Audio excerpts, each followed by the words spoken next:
नमस्कार, नमो बुद्धाय, सत श्री अकाल, जय भीम। मैं वीरेंद्र सिंह और आप देख रहे हैं एसएम न्यूज। लड़कियों के विवाह के संबंधित कानून और विधवाओं से संबंधित महिलाओं के काले कानून मनु के काल में बनाए गए। क्यों बनाए गए, इस पर विस्तार से जानेंगे। इससे पहले हम जानेंगे कि आप जो देख रहे हैं वो सीरीज क्रांति प्रतिक्रांति। क्रांति प्रतिक्रांति, जब बुद्ध धर्म का उदय हुआ इस देश में तो एक सामाजिक और धार्मिक क्रांति हुई, और जब बुद्ध धर्म का पतन हुआ उस समय ब्राह्मणवाद की विजय हुई और बौद्ध धर्म का पतन हुआ पुष्यमित्र शुंग के राजा बनने पर, जिसने बृहद्रथ की हत्या की थी 184 बीसी में। ब्राह्मणवाद की विजय के बाद लगातार बहुत सारे परिवर्तन किए इस व्यवस्था में, सामाजिक व्यवस्था में, धार्मिक व्यवस्था में बहुत सारे परिवर्तन किए, जिन पे हम चर्चा पहले कर चुके हैं कि वर्ण से जाति में किस तरह से बदला, जाति और अंतर विवाह और सहभोज पर भी प्रतिबंध लगाया, रोक लगा दी गई।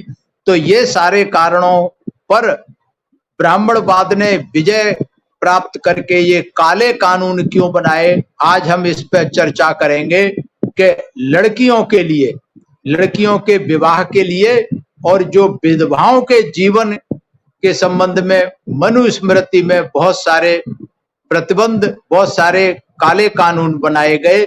इसमें से उदाहरण के लिए कुछ बाबा साहब ने बहुत सारे इसमें लिस्ट दिए हैं, उसके उदाहरण दिए हैं, लेकिन कुछ को मैं बताना चाहूंगा कि वह पिता दोषी है जो उचित समय आने पर अपनी पुत्री को विवाह में नहीं देता।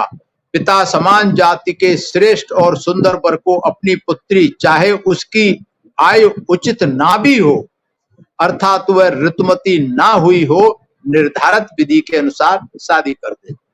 मतलब चाहे छोटी भी हो उम्र में, चाहे बच्ची हो, उसकी शादी कर लेनी चाहिए। मनु यह निर्देश देता है कि चाहे कोई लड़की गर्भ धारण करने योग्य न हुई हो, अर्थात चाहे वह बच्ची हो, तब भी उसका विवाह कर देना चाहिए। आगे कहते हैं स्वेच्छा पूर्वक विधवा के लिए, कि अगर कोई विधवा हो जाती है तो अपने सुख के लिए अपनी मर्जी से केवल कंदमूल फल खा करके अपने शरीर को दुर्बल और कमजोर बनाए, लेकिन वह पति के निधन के बाद किसी दूसरे व्यक्ति का नाम भी ना ले। जो विधवा संतानोत्पत्ति की इच्छा से दोबारा विवाह कर अपने दिवंगत पति का अनादर करती है, वह इस लोक में निंदा का पात्र बनती है और स्वर्ग में भी पति के सामीप्य से वंचित रहती है। पतिव्रता स्त्री का दूसरा पति कहीं भी निर्धारित नहीं है। या सती या विधवा के संबंध में चर्चा कर ली जाए जो अपने पति की चिता पर स्वयं को भस्म कर देती है और अपने जीवन का अंत कर देती है। बाबा साहेब डॉक्टर अंबेडकर लिखते हैं कि याज्ञवल्क्य नामक एक विद्वान हुआ था जो मणि को जितना ही विद्वान था। वो कहता है कि स्त्री को अलग या अकेले नहीं रहना चाहिए। जब किसी स्त्री का पति दिवंगत हो जाए तब वह अपने पिता, माँ, पुत्र, भाई, सास या अपने मामा से अलग ना रहे, अन्यथा वह निंदा की पात्र बन जाती है। यहाँ याज्ञवल्क्य यह नहीं कहता कि विधवा को सती हो जाना चाहिए, लेकिन याज्ञवल्क्य की स्मृति की टीका मिताक्षरा के लेखक प्रज्ञानेश्वर ने लिखी है, जिसको विष्णु पुराण के नाम से जाना जाता है, विष्णु स्मृति के नाम से। तो उसमें वो कहता है कि पति की मृत्यु के बाद या तो ब्रह्मचर्य या उसकी चिता में बैठ जाना चाहिए। प्रज्ञानेश्वर इसमें अपना मत जोड़ते हैं कि उसके बाद चिता में बैठने का बड़ा महत्व है। तो इस तरीके से विष्णु स्मृति के समय से मनु के नियम की कुछ व्याख्या की जाने लगी, जो कि भिन्न व्याख्या थी। तो इसमें मनु के नियम का आशय विधवा स्त्री को दो विकल्पों में किसी एक का चुनाव करने का अधिकार देना था। या तो वह अपने पति की चिता में भस्म हो जाए और यदि ऐसा नहीं करती तो अविवाहित रहे। तो सती होने का जो नियम था ये उसी समय बना होगा, ये मनु और याज्ञवल्क्य के समय में। अब एक बात तो निश्चित है कि ये जो नियम थे पहले नहीं थे, कि लड़की को छोटी उम्र में ही शादी कर देना या विधवा को अविवाहित रहना या चिता में जलकर भस्म हो जाना, ये नियम जो थे लड़की का विवाह उसकी ऋतुमती होने से पहले कर देना एक नया नियम था। और इसी प्रकार यह नियम भी नया था कि स्त्री अपने पति के दिवंगत हो जाने पर दूसरा विवाह नहीं कर सकती। पहले बुद्ध धर्म से पहले जो ब्राह्मणवाद था उसमें इस तरीके के प्रतिबंध नहीं थे।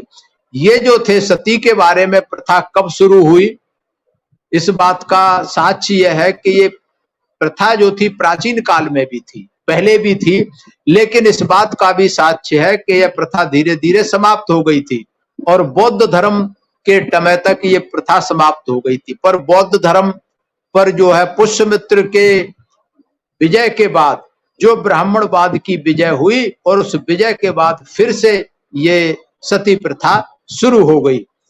तो ये निश्चित है कि ये प्रथा बाद में दोबारा शुरू की गई।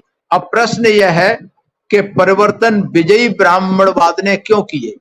ये जो परिवर्तन थे पहले की ब्राह्मणवादी व्यवस्था में थे, बाद में थे, ये क्यों किए?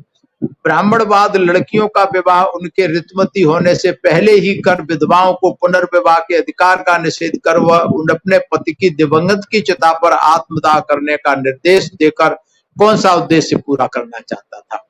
इन परिवर्तनों के कारण कुछ भी पता नहीं चलता, लेकिन एक सीबी वैद्य कहते हैं कि लड़कियों का विवाह उनको बौद्ध धर्म में भिक्षुणी बनने से रोकने के लिए किया जाता था, जिसके लिए बाबा साहब सरासर कहते हैं कि ये गलत था। इस तरीके का कोई भी इस तरीके का संबंध विचार करने से ये चूक जाते हैं कि वही जो कहा है कि इसमें मनु ने लिखा है कि 30 वर्ष की आयु का व्यक्ति 12 वर्ष की कुमारी से विवाह करे तो उसको प्रसन्न रखेगी और 24 वर्ष की आयु का व्यक्ति 8 वर्ष की कन्या की लड़की के साथ विवाह करे। प्रश्न यह नहीं है कि बाल विवाह को क्यों आरंभ किया गया, प्रश्न यह है कि मनु ने वर और कन्या की आयु में इतने अधिक अंतर की अनुमति क्यों दी। तो ये कानून बनाए, ये क्यों बनाए कानून, इनके क्या कारण थे, इसकी चर्चा हम अगले एपिसोड में करेंगे कि ऐसे कानून आखिर क्यों बनाए, क्या रहस्य था इसके पीछे। और आज इतना ही।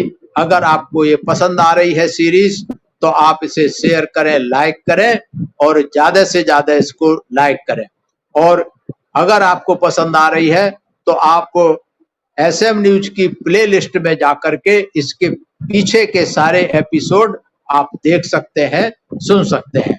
मैं सभी का आभार व्यक्त करता हूं। सभी को जय भीम, नमो बुद्धाय। सभी को आभार, सभी मेरा प्रणाम।